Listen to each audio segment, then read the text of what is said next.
En el artículo 81 del Código Penal encontramos dos supuestos que la doctrina da en llamar homicidios privilegiados, que son casos en los cuales existe una menor escala penal. Estos casos son el homicidio en estado de emoción violenta y el homicidio preterintencional. El homicidio en estado de emoción violenta se encuentra en el artículo 81, inciso 1, letra A del Código Penal en los siguientes términos. Se impondrá prisión de 1 a 3 años al que matare a otro encontrándose en un estado de emoción violenta y que las circunstancias hicieran excusable. Se trata el homicidio en estado de emoción violenta de una atenuante del homicidio doloso, que se fundamenta en la menor culpabilidad del autor, que se encuentra afectada casualmente por la existencia de una emoción violenta. Se trata entonces de un supuesto de atenuación de la pena que es aplicable al homicidio, a las lesiones y también al delito de abuso de armas que está tipificado en el artículo 104 del Código Penal. La emoción violenta es un estado intermedio, un estadio intermedio entre la imputabilidad y la inimputabilidad, que en muchos sistemas penales está prevista en la parte general del Código Penal. La emoción violenta es un caso de imputabilidad disminuida por un estado emocional, lo que deriva en una menor capacidad de culpabilidad, donde los frenos inhibitorios del autor se encuentran afectados o disminuidos. En eso se fundamenta la menor culpabilidad del autor, en una disminución de sus frenos inhibitorios. Se supone que todos tenemos frenos inhibitorios que nos permiten controlar nuestros impulsos y podemos decidir qué hacer ante cada situación.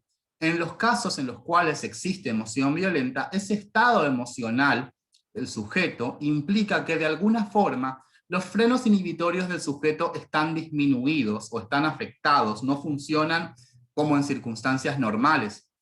No están tampoco neutralizados absolutamente, porque de lo contrario estaríamos en el campo de la inimputabilidad. Los frenos inhibitorios en estos casos simplemente se disminuyen. Lo que ocurre entonces es que la persona no tiene la capacidad psíquica para comprender la criminalidad de sus actos. Esto va a ocurrir en casos de inimputabilidad, es decir, allí cuando los frenos inhibitorios estén neutralizados totalmente.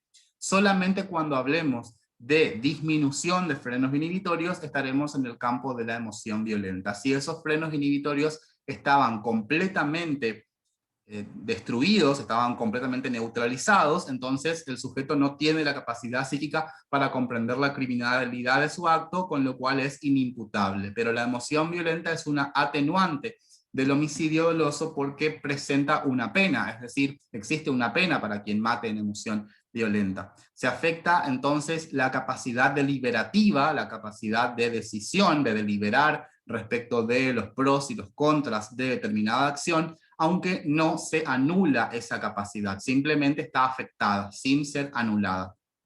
La emoción tiene que llevar a un estado de violencia en el sujeto activo y finalmente esa emoción tiene que ser excusable. No cualquier estado emocional, por violento que fuere, va a merecer esta disminución de la pena. No es el homicidio lo excusable, sino la emoción. El homicidio no se excusa porque recibe una pena, con lo cual la excusabilidad a la que se refiere el Código Penal recae sobre las circunstancias que dieron origen a la emoción. No pueden excusarse las emociones violentas por motivos insignificantes, por ejemplo, una broma por el resultado de un partido de fútbol o matar a otro porque le rayó el auto. Claramente esos son motivos insignificantes que no podrían dar lugar a la excusabilidad de las circunstancias, aun cuando haya existido emoción violenta. En general, la doctrina señalaba que la emoción violenta encontraba su causa en la conducta provocadora de la víctima, es decir, que de antaño se trabajaban con ejemplos en los cuales era la propia víctima del homicidio la que provocaba de alguna manera esa emoción violenta. Entonces, lo que ocurre es que la capacidad de reflexión del sujeto está menguada o disminuida y se le dificulta la elección de una conducta diferente. Elegir una conducta diferente es bastante más difícil en estado de emoción violenta. Y se trabajaba de antaño con el ejemplo más clásico, que es el sujeto que salía a pescar o que salía al trabajo y cuando volvía a su casa encontraba a su cónyuge con otra persona en el lecho nupcial haciendo un rezo del rosario en esos casos, y el sujeto se enojaba mucho cuando encontraba a su cónyuge rezando el rosario en la cama matrimonial con otro, y entonces mataba al amante que de alguna manera lo provocó esa circunstancia por ir a tener relaciones sexuales a la casa de su amante, al domicilio conyugal, con lo cual a partir de allí la doctrina decía en estos casos es la propia conducta provocadora de la víctima la que da origen a la emoción. Bien, como dijimos, la emoción violenta representa un caso de culpabilidad disminuida. Entonces, todos los elementos de la emoción violenta deben ser analizados en la categoría dogmática de la culpabilidad. Este no es un tipo penal, sino que es una atenuante del homicidio. El tipo penal en definitiva es siempre el homicidio doloso del artículo 79 del Código Penal. En la tipicidad siempre se van a analizar esos elementos, y recién cuando lleguemos a la culpabilidad, allí tenemos que trabajar los tres elementos de la emoción violenta, que son un estado emocional, la violencia de la emoción y un elemento más que es la excusabilidad de las circunstancias, que opera como un elemento normativo. Respecto de los dos primeros elementos, son de utilidad siempre las ciencias de la psicología y la psiquiatría. Las ciencias de la mente son las que nos van a auxiliar en esos supuestos para saber si existió o no un estado emocional violento, pero quien decide, quien define en concreto si es que hubo o no una emoción violenta es siempre el juez, ya que tiene que valorar las circunstancias que dieron lugar a la emoción y determinar si son o no excusables. Vamos a definir cada uno de estos elementos. La emoción es una variación profunda pero efímera del ánimo. Es un estado en que la personalidad del individuo experimenta una modificación en razón de un estímulo externo. Cada uno de los estímulos externos que se nos presentan en nuestro día a día son los que van a ir modificando nuestras sensaciones, nuestro ánimo se va a modificar. No es lo mismo, no vamos a sentir la misma sensación si nos cruzamos con nuestro mejor amigo que con nuestro peor enemigo. El estado emocional implica una conmoción del ánimo del autor en el cual los sentidos se exacerban y alcanzan límites de gran intensidad. La violencia de la emoción implica que debe ser esa emoción de tal intensidad que se disminuyan o debiliten los frenos inhibitorios del autor. Se disminuye la capacidad de reflexión del sujeto, como vimos, de modo que no se le permite la elección de una conducta distinta con la misma facilidad que en supuestos normales. De alguna forma, la emoción es tan violenta que opera como una fuerza de arrastre hacia el delito, ya que los poderes de inhibición humanos, esos frenos inhibitorios a los que nos referíamos anteriormente, dejan de actuar libremente. Y por último, la excusabilidad como elemento normativo. En función de parámetros siempre normativos, tenemos que valorar cuáles han sido las circunstancias que motivaron a la emoción.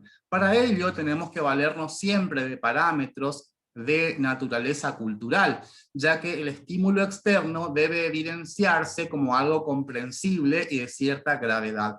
Tiene que existir proporcionalidad entre el estímulo y la reacción. Debe tratarse de una reacción explicable. Ya habíamos visto que no podemos excusar las circunstancias por motivos insignificantes como una broma, por el resultado de un partido de fútbol, o bien que le haya rayado el auto con una llave. Bueno, son todos motivos insignificantes para llevar a una persona a emocionarse violentamente y causar la muerte de otro.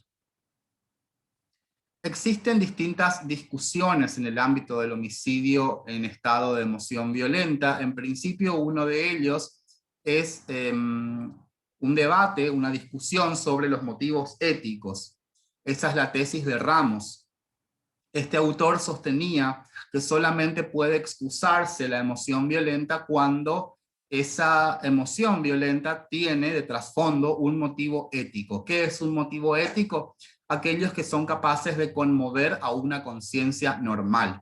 Bien, para explicar esta tesis de los motivos éticos se plantea el siguiente ejemplo. Una pareja de homosexuales que vive en concubinato.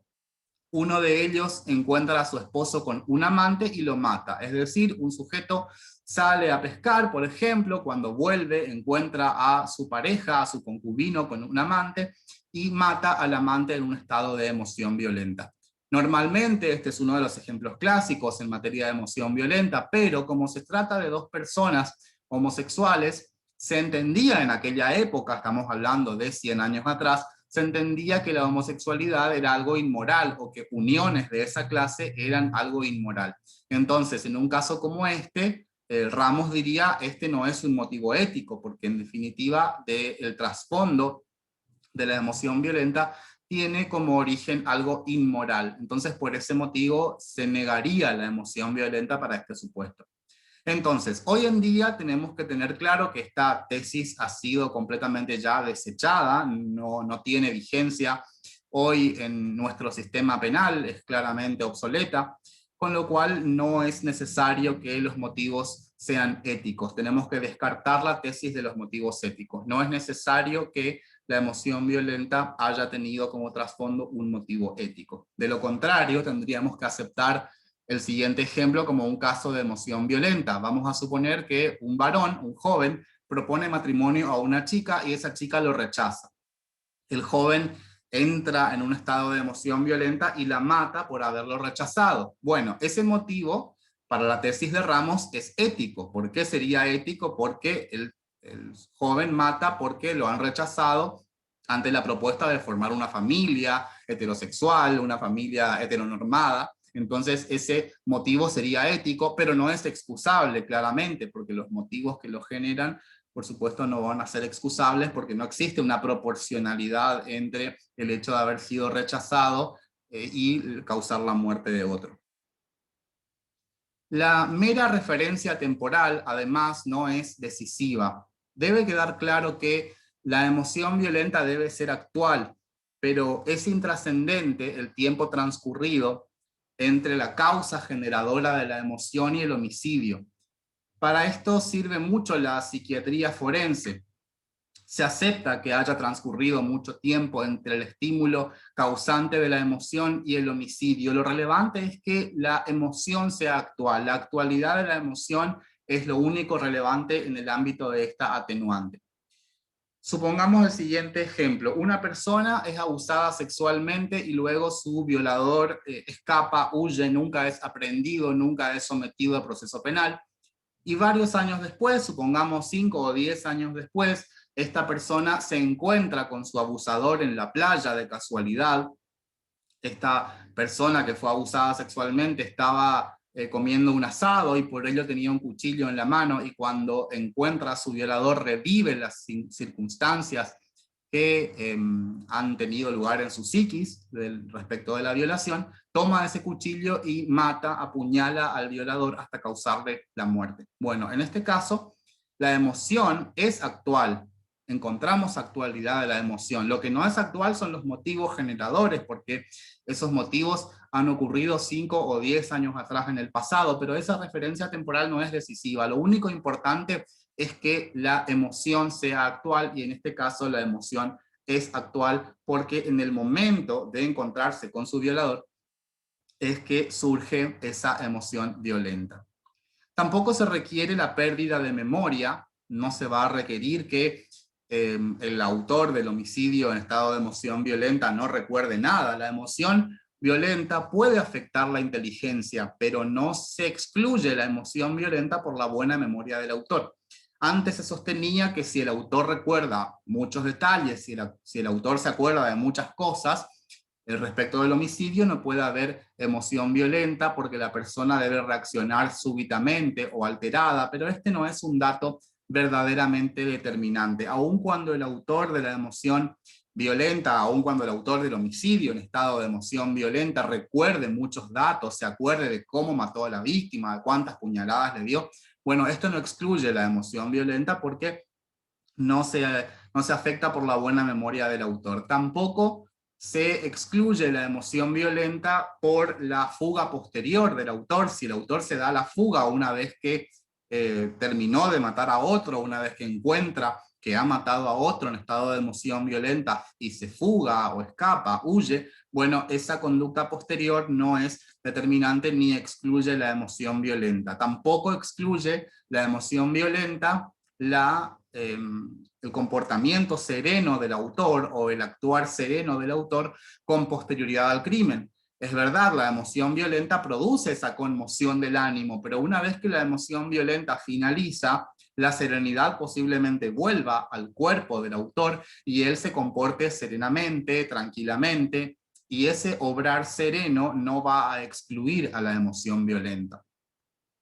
Y tampoco es necesario remitir a una condición médica patológica, es decir, no es necesario que quien experimenta la emoción violenta haya tenido antecedentes de alguna enfermedad mental o que padezca alguna enfermedad mental o algún trastorno psíquico. Eso tampoco es relevante porque la emoción violenta puede ser experimentada por cualquier persona, aun cuando sea una persona psíquicamente normal que no presente ninguna patología, de todas maneras puede experimentar emoción violenta. La premeditación del homicidio sí excluye a la emoción violenta. Todo lo que vimos anteriormente, la fuga posterior, el actuar sereno, eso no excluye la emoción violenta. Lo que sí la excluye es la premeditación. Si ha existido premeditación del homicidio, ello automáticamente excluye la posibilidad de la emoción violenta. La premeditación es la deliberación serena y fría del hecho, lo que no es compatible con la emoción violenta. Vimos que la emoción violenta funciona como una fuerza de arrastre, de empuje hacia el delito. Pero si el autor la ha premeditado, entonces quiere decir que no hay compatibilidad alguna con la emoción violenta. Si el autor ha deliberado fría y calculadoramente los detalles del homicidio, esto implica que no puede haber emoción violenta. Porque además la causa estimulante de la emoción, la causa provocadora de la emoción, siempre debe ser externa. No puede ser el propio emocionado el que autogenere su estado de emoción violenta. Siempre la causa que genera la emoción debe ser externa al autor. Por ejemplo, el sujeto que apunta con un arma a su esposa para que ella le confiese una infidelidad, en esos casos el propio sujeto es quien se está autoprovocando la emoción violenta porque es él el que está pidiendo que se le confiese la infidelidad, con lo cual la causa provocadora en ese caso no es externa, sino que hay una autoprovocación de la emoción. Lo mismo respecto del sujeto que ya sabe que le están siendo infiel y va a sorprender a los amantes en el acto, los persigue hacia un lugar de un encuentro clandestino y al verlos los mata por una súbita emoción que sufre. Bueno, en ese caso también es el propio sujeto el que se está autoprovocando esa emoción violenta, que como vimos tiene que ser siempre externa. Siempre las circunstancias determinantes de la emoción tienen que ser externos. Otra de las problemáticas que se presentan en el ámbito de la emoción violenta es el denominado error sobre las circunstancias emocionantes.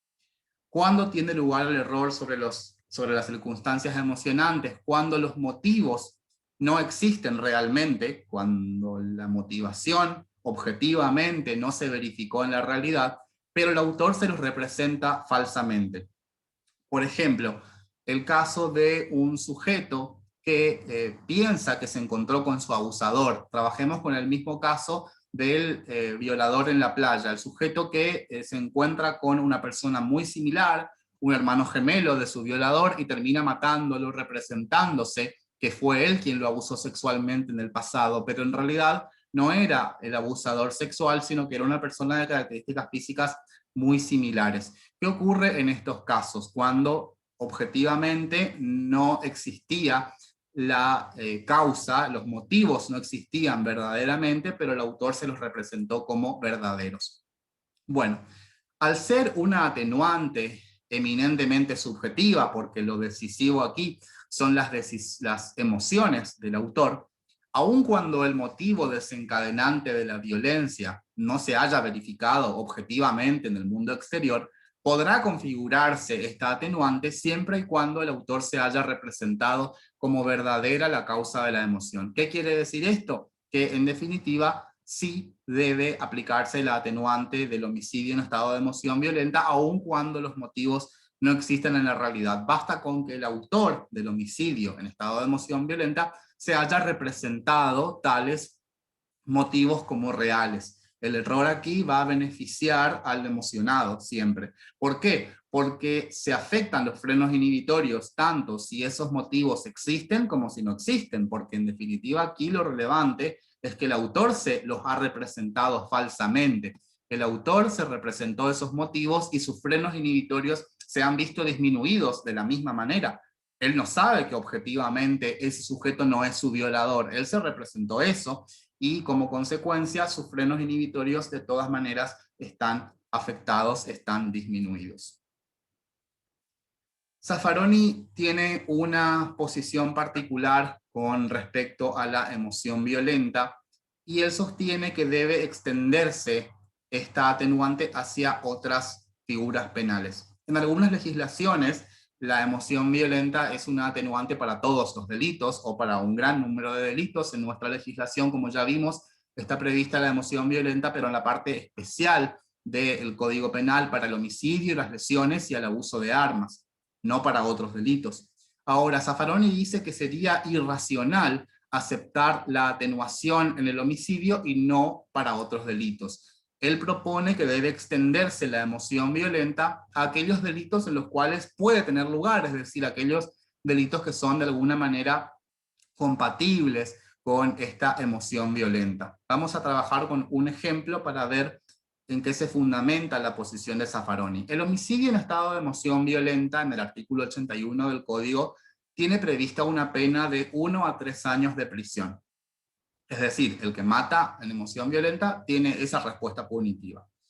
Ahora, en el artículo 149 bis y ter del Código Penal, nos encontramos con el delito de amenazas coactivas agravadas por el uso de armas. Vamos a suponer que una persona ingresa en un estado de emoción violenta. Vamos a suponer que una persona se encuentra con su abusador sexual después de muchos años, ingresa en un estado de emoción violenta y con un arma lo amenaza y le dice: si volvés a pisar esta casa o si volvés a aparecerte por acá, si volvés a cruzarte conmigo, yo te voy a matar. No te vuelvas a cruzar conmigo porque de lo contrario te voy a matar. Ese sería un caso de amenazas coactivas agravadas por el uso de armas, que están tipificadas en los artículos 149 bis y ter. La pena para esa amenaza coactiva agravada por el uso de armas es de 3 a 6 años de prisión. Es el doble de pena que tiene previsto el homicidio en estado de emoción violenta. Y las amenazas coactivas no se atenúan, no se disminuye la pena por emoción violenta.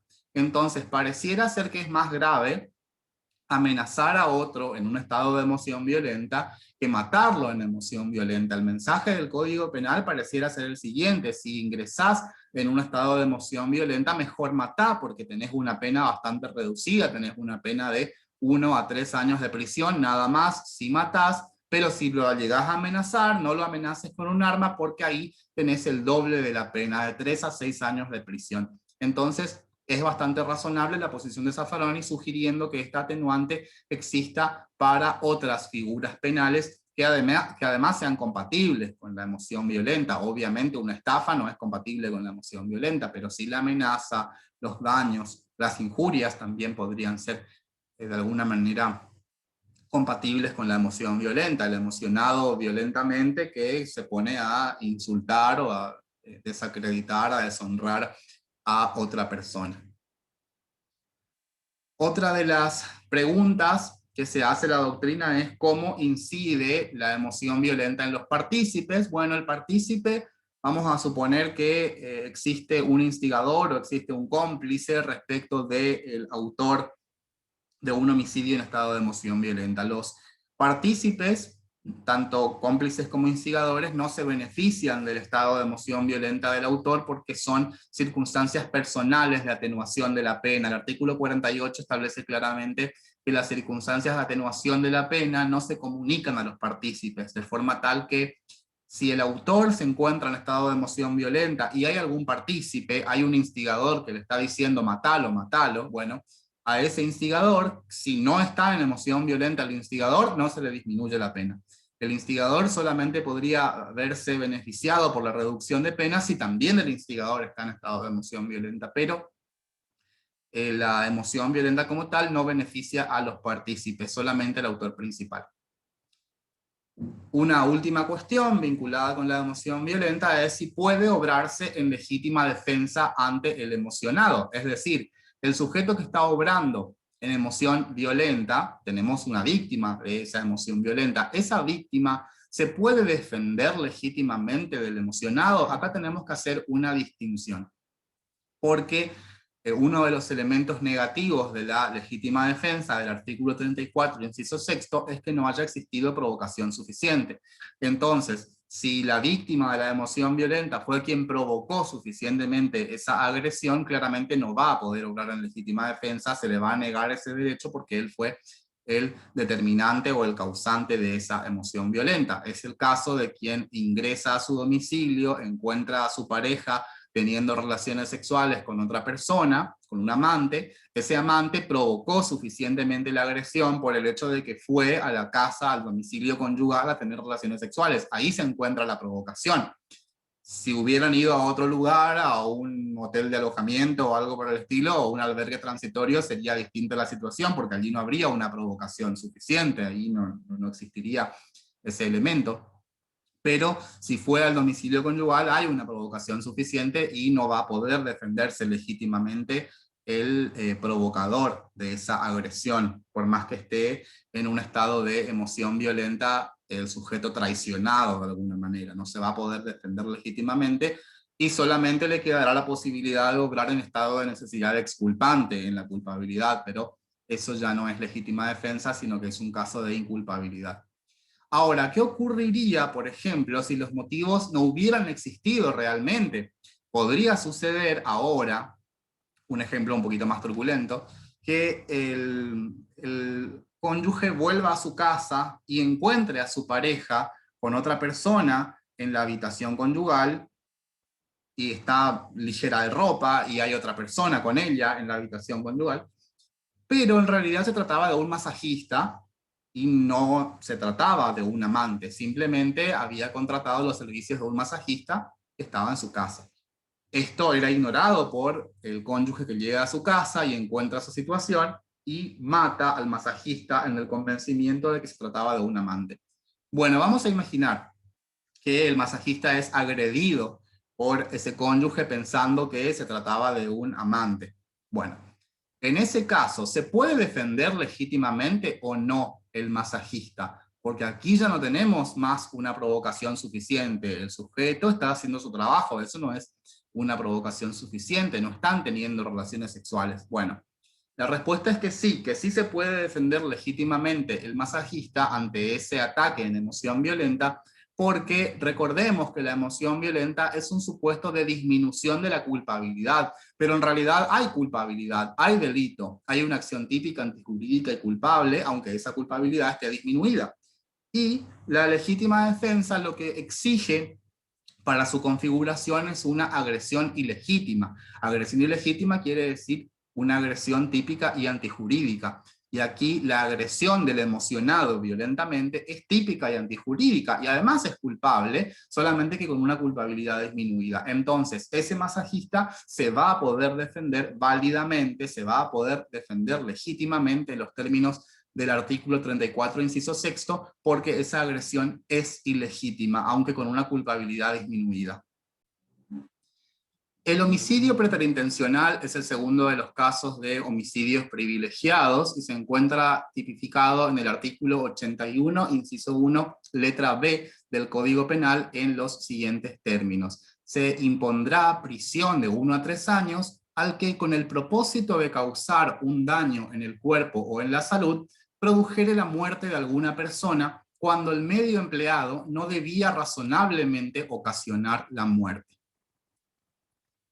En el caso del homicidio preterintencional, el autor dirige su voluntad hacia la producción de un resultado, pero el suceso o el evento que se produce es más grave. Esto caracteriza a cualquier figura preterintencional, ya que preterintención quiere decir más allá de la intención. Es un supuesto en el cual el autor dirige su voluntad, dirige un curso lesivo hacia la producción de un resultado más leve y por una imprudencia termina causando un resultado más grave. Por ello, en esta clase de figuras, el autor tiene un dolo de un delito más leve y culpa o imprudencia en relación con el resultado que finalmente ocurrió.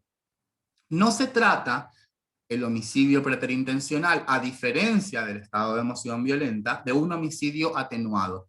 Esta no es una atenuante del homicidio. ¿Por qué? Porque aquí nunca se configura un homicidio simple. Para que una figura sea grave o se atenúe, previamente necesitamos tener la figura básica. Una vez que tenemos la figura básica, vamos a agravar o vamos a atenuar conforme distintas circunstancias o distintos parámetros. Lo que ocurre aquí es que nunca tenemos un homicidio simple. El artículo 79, que es la figura básica, que es el homicidio simple, es un delito doloso. Y en el homicidio preterintencional, la muerte se imputa, pero a título de culpa o imprudencia. Entonces, si el resultado muerte se imputa a título de culpa o imprudencia, nunca tenemos un homicidio simple. El homicidio simple es doloso, tanto en su acción como en su resultado. El homicidio preterintencional, el resultado, en el homicidio preterintencional, el resultado muerte se imputa a título de imprudencia. Y es por eso que no es un homicidio atenuado. El homicidio preterintencional en realidad es una disposición especial, es una disposición particular que tiene naturaleza propia, es un supuesto de concurso entre tentativa de lesiones y un homicidio culposo. Lo cierto es que si elimináramos el homicidio preterintencional del Código Penal, no va a suceder nada, porque de todas maneras, si el autor con la intención de causar lesiones imprudentemente causa la muerte, ese supuesto no va a quedar en un vacío legislativo, sino que vamos a poder usar los artículos 54 y 55 del Código Penal, donde encontramos la temática de los concursos. Vamos a poder elaborar un concurso ideal entre tentativa de lesiones y un homicidio culposo. Entonces el homicidio preterintencional realmente no es una disposición necesaria en el código, simplemente es una disposición que ha establecido el legislador, una disposición de naturaleza particular, peculiar, pero no es un homicidio atenuado y tampoco ocurriría ningún vacío de punición si fuese derogado. En realidad no ocurriría nada, simplemente aplicamos la regla del concurso y ya está. Bien. Ahora, estos delitos, los delitos preterintencionales y el homicidio preterintencional como uno de ellos, se caracterizan porque presentan un doble tramo a nivel subjetivo. ¿Qué quiere decir doble tramo a nivel subjetivo? Que vamos a encontrar que el autor tiene dolo de lesiones, por una parte, y tiene imprudencia respecto del homicidio. El homicidio se imputa, pero a título culposo.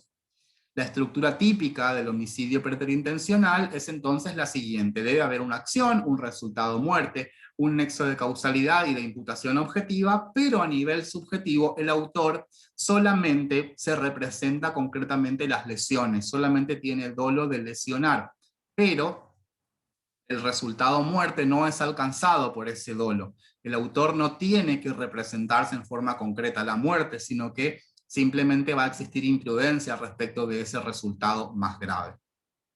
Ahora, el propio código establece que el medio empleado no debe ser letal, es decir, la capacidad o idoneidad letal del medio está descartada. No debe ser un medio idóneo para causar la muerte, porque de lo contrario ya estaríamos en el campo del dolo.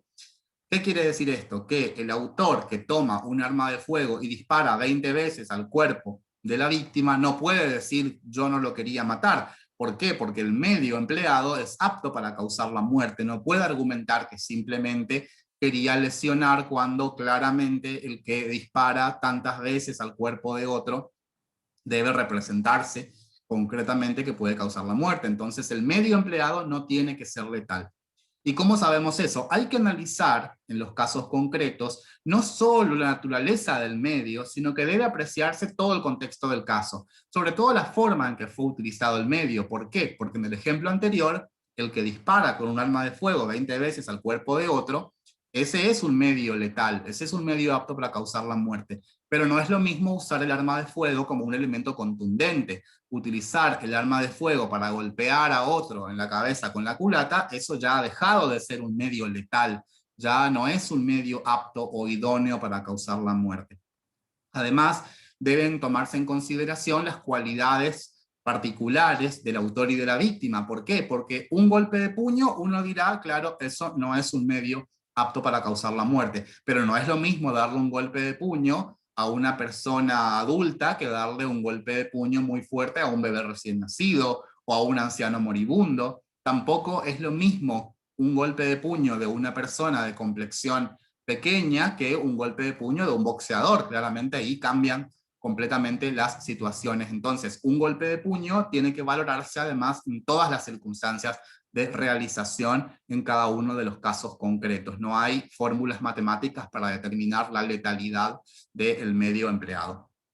En general lo que ocurre es que en el homicidio preterintencional el autor tiene un error de tipo vencible sobre la idoneidad o sobre la letalidad del medio. Es decir, el autor no se representa que con el medio utilizado puede causar la muerte, y es ese el motivo por el cual el autor no tiene dolo de homicidio.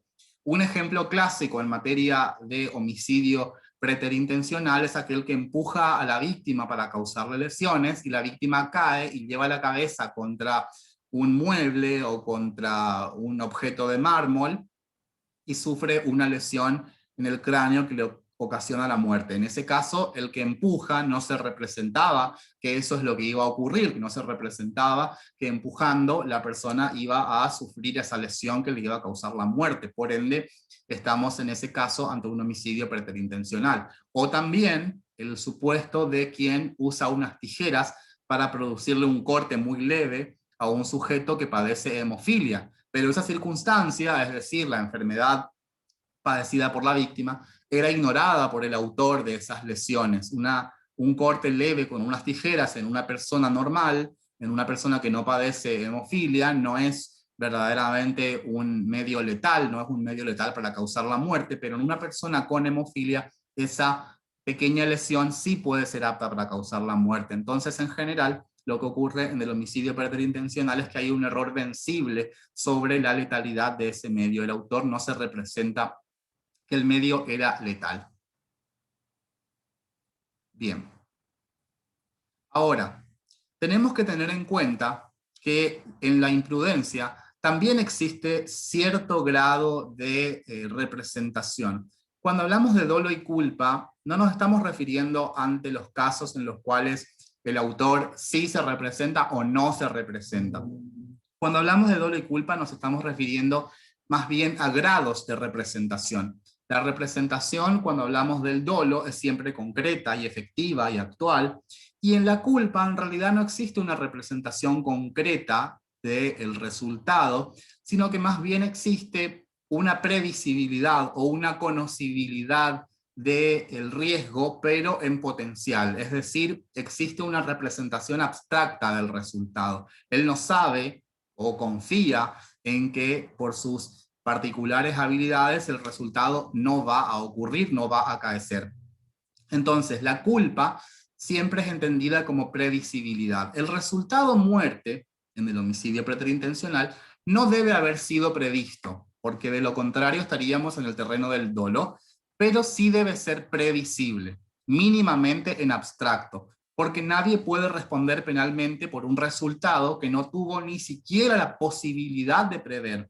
Lo contrario sería admitir una forma de responsabilidad objetiva que está prohibida en derecho penal. El autor no debe haberse representado en forma concreta el resultado como posible, pero sí tiene que haber habido previsibilidad. ¿Qué quiere decir previsibilidad? Que era posible prever el resultado. Si era completamente imposible prever el resultado, entonces no podemos imputarle el resultado muerte ni siquiera a título culposo y solamente deberemos imputar lesiones por el primer tramo doloso, pero no por el tramo, no por el segundo tramo, porque mínimamente tiene que haber imprudencia. Bien, entonces, el primero de los tramos, en este sentido, es un tramo doloso, dolo de lesiones.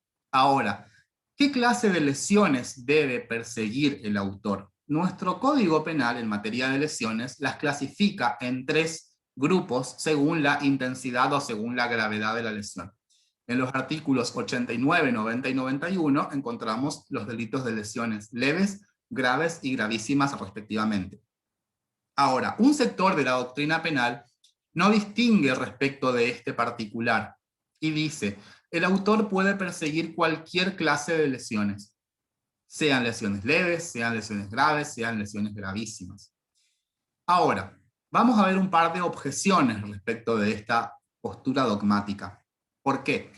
Porque si observáramos el texto del delito de lesiones graves o lesiones gravísimas, vamos a ver que entre las lesiones graves se encuentra, por ejemplo, el hecho de poner en peligro la vida del ofendido, inutilizarlo para el trabajo por más de un mes, deformarle permanentemente el rostro. En el artículo 91, las lesiones gravísimas, encontramos ejemplos, la pérdida de un sentido, dejarlo ciego a la víctima, por ejemplo, es un supuesto de lesión gravísima. Cortarle un brazo a la víctima es un supuesto de lesión gravísima también. Esterilizar a la víctima, causarle la incapacidad para engendrar o concebir o la incapacidad de hablar, también son lesiones gravísimas. Cortarle la lengua a la víctima sería un caso de lesión gravísima. Bueno, en todos estos casos, tanto de lesiones graves como lesiones gravísimas, tenemos que recordar que para que exista homicidio preterintencional, el medio empleado no tiene que ser letal, no tiene que ser apto para causar la muerte. Ahora, si una persona quiere dejar ciega a otra arrojándole ácido sulfúrico a los ojos, bueno, ese es un medio letal, ese es un medio que puede causar la muerte, que es apto para causar la muerte. O una persona que quiere poner en peligro la vida de otro, en el caso de una lesión grave. Para poner en peligro la vida tenemos que usar un medio letal, no cualquier medio pone en peligro la vida de otra persona. Entonces, si el medio no tiene que razonablemente causar la muerte, entonces tenemos que excluir las lesiones graves y gravísimas desde ese punto de vista, y solamente el autor puede perseguir lesiones leves. Además, otra de las incoherencias que tendrían lugar si admitiéramos que el autor pueda perseguir dolo de lesiones graves o gravísimas, la encontraríamos en el ámbito de las escalas penales. Veamos, el homicidio preterintencional ya vimos que tiene una escala penal de 1 a 3 años de prisión. Las lesiones leves, graves y gravísimas también tienen prevista la pena de prisión, pero los montos son distintos. 1 mes a 1 año en las lesiones leves, 1 a 6 años en las lesiones graves, 3 a 10 años en las lesiones gravísimas. Entonces, vamos a suponer el siguiente ejemplo. 2 condenados se encuentran en una celda, 2 personas que han sido aprehendidas y han sido condenadas a distintas penas de prisión. Uno le pregunta al otro por qué estás acá y le dice, yo estoy acá condenado a la pena de 3 años de prisión efectiva porque intenté cortarle la lengua a una persona, pero terminé causándole un sangrado y terminó muriendo. Yo la quería dejar muda a la víctima o le quería causar una incapacidad permanente de la palabra a la víctima y la terminé matando por una imprudencia. Es decir, cometí un homicidio preterintencional y me dieron pena de 3 años de prisión. Y le dice el otro sujeto, pero qué suerte que tuviste, yo también quise hacer exactamente lo mismo y yo le corté la lengua a la víctima, le produje la incapacidad permanente en la palabra y me dieron pena de 10 años de prisión, mucho más grave, porque la víctima no se murió. Yo logré cortarle la lengua, yo logré causarle la lesión gravísima.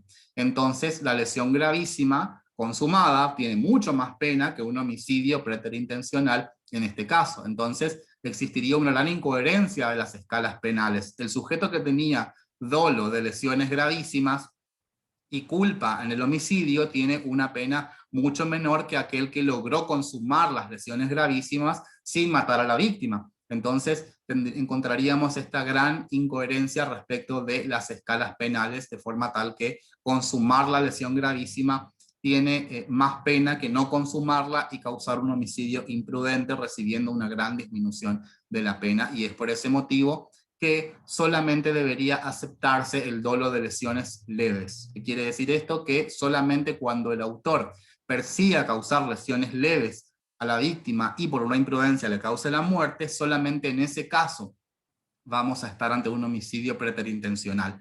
¿Qué ocurriría si el sujeto, si el autor, busca causar lesiones graves o gravísimas y ocurre la muerte por una imprudencia? Bueno, en esos casos tenemos que hacer uso de las reglas del concurso de delitos. Haremos un concurso entre tentativa de lesiones graves o tentativa de lesiones gravísimas y un homicidio culposo. Y esa es la pena que vamos a aplicar. Pero homicidio preterintencional solamente cuando el autor persiga lesiones leves. Esto, por la razonabilidad del medio, solamente para lograr una lesión leve, el medio no va a ser razonablemente apto para causar la muerte, y además por la gran incoherencia en el ámbito de las escalas penales que podría existir, ya que pareciera ser que al que termina matando imprudentemente a la víctima tendría la suerte de recibir una gran disminución en la escala penal.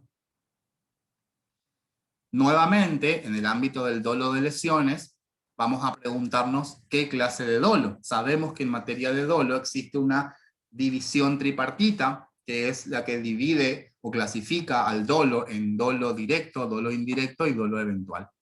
Un sector doctrinario afirma que solamente es admisible en el homicidio preterintencional el dolo directo de lesiones. ¿Por qué? Porque el código se refiere al que con el propósito de. Tradicionalmente, el dolo directo es definido como el dolo de primer grado o el dolo de intención, en el cual el autor no solamente conoce los elementos del tipo penal, sino que además los persigue con su voluntad, con su intención. Y dice este sector doctrinario que si hay dolo indirecto o dolo eventual, hay que aplicar un concurso entre tentativa de lesiones y homicidio culposo. Sin embargo, en esta solución se encuentra un gran contrasentido también en el ámbito de las escalas penales, porque quien obró con un dolo más grave tiene una mayor reducción de la pena, es decir, el que obra con más dolo, que es el que obra con dolo directo, tiene menos pena. ¿Por qué? Porque si solamente admitimos al dolo directo en el homicidio preterintencional, el homicidio preterintencional tiene una pena de 1 a 3 años de prisión, nada más. Ahora, el homicidio culposo tiene pena de 1 a 5 años de prisión. Entonces, si nosotros obramos con dolo eventual de lesiones y culpa respecto del homicidio, los autores que dicen, no, acá dolo eventual de lesiones no, solamente dolo directo de lesiones, van a decir, si vos obraste con dolo eventual de lesiones y culpa de homicidio, que se haga un concurso entre lesiones leves en grado de tentativa y el homicidio culposo. Y ese concurso, según las reglas del artículo 54, nos va a dar la pena de 1 a 5 años de prisión. ¿Por qué? Porque el homicidio culposo es el que tiene la pena más grave. El artículo 54 dice, en el caso de concurso ideal, se aplica siempre la pena mayor, que en este caso sería el homicidio culposo. Y aquí es donde encontramos la gran incoherencia. El que obra con menos dolo tiene más pena. El que obra con dolo eventual tiene pena de 1 a 5 años de prisión. El que obra con dolo directo tiene solamente pena de 1 a 3 años de prisión. Por este motivo es que tenemos que admitir cualquier clase de dolo en el caso del homicidio preterintencional. Cualquier clase de dolo de lesiones, por supuesto. En el homicidio no puede haber dolo. El autor puede obrar con dolo directo, dolo indirecto o dolo eventual de lesiones. No importa la clase de dolo de lesiones que tenga el autor, porque de lo contrario, pareciera que se premia al sujeto que tenía dolo directo. Si solamente admitimos dolo directo acá, le estamos dando el premio a que la pena sea de 1 a 3 años de prisión, nada más. Al que obró con dolo eventual, que se supone que es un dolo menos grave, no, a ese hagan el concurso entre lesiones leves y homicidio culposo, y ese concurso da 1 a 5 años de prisión como pena final. Pareciera ser que el que tiene menos dolo va a tener más pena.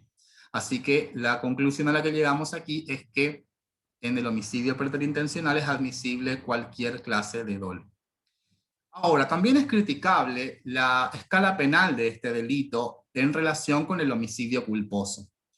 Fíjense que este delito de homicidio preterintencional tiene una pena de 1 mes a 3 años y el homicidio culposo tiene pena de 1 a 5 años. Entonces es criticable que tenga más pena el homicidio culposo que el preterintencional. ¿Por qué? En el homicidio preterintencional, la conducta es más reprochable. ¿Por qué? Porque el autor tuvo dolo de lesiones y culpa en relación con la muerte. Hay un doble tramo a nivel subjetivo. En el homicidio culposo, el autor no tuvo ningún dolo. En el homicidio culposo, el autor solamente tuvo imprudencia, solamente tuvo culpa en relación con el resultado de muerte. Entonces debería ser más grave el homicidio preterintencional, porque es más reprochable, tiene un tramo de dolo y un tramo de culpa. Debería ser más grave el homicidio preterintencional. Paradójicamente, en nuestro Código Penal, recibe más pena quien obró solamente con culpa. En nuestro Código Penal recibe más penas el que obró solamente con culpa y menos pena el que obró con dolo y con culpa. Y esa es una crítica que debería reformarse, debería tener más pena el homicidio preterintencional. En el artículo 82 del Código Penal encontramos una previsión especial para los casos en los cuales estén presentes las circunstancias del artículo 80, inciso primero, y las circunstancias del artículo 81 del Código Penal, y dice de la siguiente manera: cuando en el caso del inciso primero del artículo 80 concurriese alguna de las circunstancias del inciso primero del artículo anterior, la pena será de reclusión o prisión de 10 a 25 años. Quiere decir esto que el artículo 82 combina de alguna manera el agravante por el vínculo con el homicidio en estado de emoción violenta y el homicidio preterintencional. Con lo cual hay dos casos comprendidos en el artículo 82. El homicidio agravado por el vínculo en estado emocional, en estado de emoción violenta, y el homicidio agravado por el vínculo preterintencional. Aquel que mata a su padre en estado de emoción violenta o a su abuelo en estado de emoción violenta recibiría esta pena. Aquel que, intentando lesionar levemente a su padre, le causa la muerte en forma imprudente, recibiría esta pena de 10 a 25 años de prisión. El artículo 82 es uno de los artículos más criticables de todo el Código Penal por la elevada escala penal que presenta. Vamos a ver por qué. Es demasiado severa la respuesta punitiva y veamos algunos casos. Vamos a suponer que el sujeto A mata a su padre en estado de emoción violenta porque vio cómo acababa de abusar sexualmente de su hijo. A tiene un hijo y el abuelo de esa criatura lo abusó sexualmente y eso fue de alguna manera presenciado por A. A vio cómo su padre acabó de abusar sexualmente de su propio hijo. Y lo mata. Ingresa en un estado de emoción violenta y mata a su padre por haber abusado sexualmente del niño. En este caso ya no se puede hablar de emoción violenta porque, perdón, no se puede hablar ya de legítima defensa porque la agresión sexual culminó. Acá no puede haber legítima defensa de la criatura porque ya terminó el abuso sexual. Pero el sujeto A entró en un estado de emoción violenta por esta causa y mata al padre. Fíjense que en este supuesto, en este ejemplo, el sujeto A recibiría más pena que el homicidio simple. El homicidio simple tiene pena de 8 a 25 años y aquí se aplica una pena de 10 a 25 años según el artículo 82. ¿Qué diferencia hay entre la emoción violenta respecto del padre, del abuelo o de cualquier otra persona? No existe ninguna diferencia valorativa, no existe una diferencia real. La emoción violenta, como vimos, es una variación del ánimo que produce una disminución de los frenos inhibitorios y la emoción violenta no distingue hacia quién está dirigida. Es un supuesto de menor culpabilidad, un supuesto de imputabilidad disminuida. Lo que debería hacerse en estos casos es prescindir del artículo 82 y aplicar directamente la pena de 1 a 3 años de prisión. Además, acaba de existir una incoherencia con el último párrafo del artículo 80. En el último párrafo del artículo 80 recordemos que se establecen las circunstancias extraordinarias de atenuación. Y habíamos visto que el elemento negativo de esas circunstancias es que no se llega a la emoción violenta. En ese último párrafo están las circunstancias extraordinarias de atenuación, pero sin emoción violenta. Si no se llega a la emoción violenta, la pena es de 8 a 25 años de prisión por las circunstancias extraordinarias de atenuación. Pero si sí se llegase a la emoción violenta, si hubiera emoción violenta, la pena es más grave. Si hay una emoción violenta que se supone que es una afectación mayor de la psiquis del individuo, se le impone más pena cuando en realidad debería ser menos pena si existe emoción violenta. La pena es más grave cuando hay emoción violenta, 10 a 25 años de prisión, según el artículo 82. Pareciera ser que un estado emocional más grave lleva a una pena mayor, cuando en realidad el estado emocional más grave debería disminuir más la pena. Esa es la gran incoherencia que existe entre el artículo 82 y la última parte del artículo 80. Por otra parte, ya ahora pasando a el homicidio agravado por el vínculo preterintencional, debemos recordar que los delitos culposos no se agravan por la identidad de la víctima. El homicidio culposo del artículo 84 no se agrava por el vínculo, tiene otras agravantes, pero el vínculo no es una de ellas. Supongamos que A empuja a su padre para causarle una lesión leve y, bueno, lo termina empujando. El sujeto cae, lleva la cabeza contra un mueble y muere. La pena aquí es de 10 a 25 años de prisión. Tiene más pena que el homicidio doloso, cuando en realidad la muerte aquí es imputable a título de culpa. Aquí lo que ocurrió es que el sujeto cometió un homicidio culposo que tiene 5 veces más pena que el homicidio culposo del artículo 84, solamente porque pretendió causar lesiones leves a su padre. Tiene 5 veces más pena que el supuesto de un homicidio culposo.